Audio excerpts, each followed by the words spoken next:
Assalomu alaykum hammaga. Bir hafta oldin ko'rgan videomga reaksiya bildirmoqchi edim. U video shunday videoki, ma'noli gaplar, ahmoqlar haqida tushuncha degan video.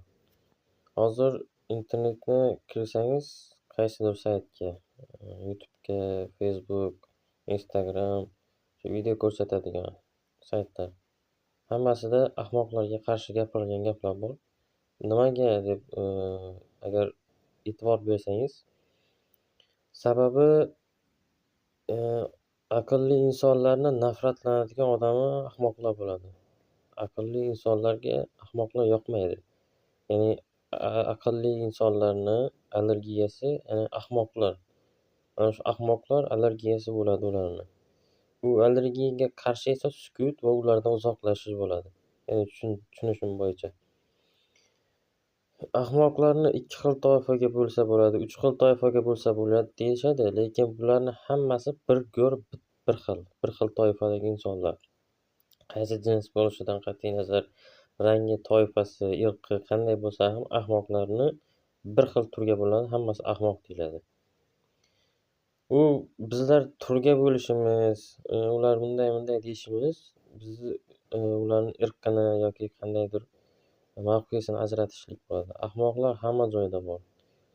Davlatda ham bor, davlat xodimlari orasida ahmoqlar bor, militsiyalar orasida ham bor, o'g'rilar orasida ham bor, xalq orasida ham bor, do'konchilarda ham bor, hamma joyda bor.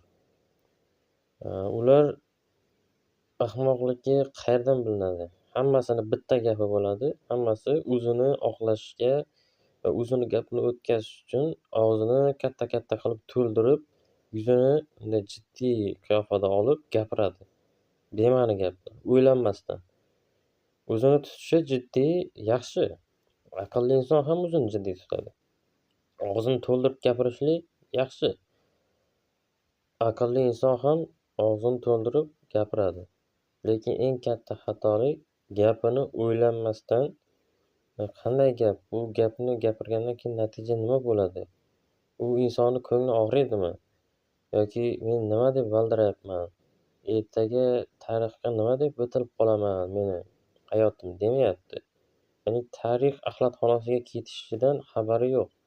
Xabari bo'lsa ham nima bo'pti deydi. Bunday insonlar hayotda iz qoldirmaydi, ulardan nom-nishonsiz o'tib ketadi. Hech kim eslamaydi ham, o'zini avlodlari ham eslasa, nafrat bilan falonchi, faloni deb eslaydi.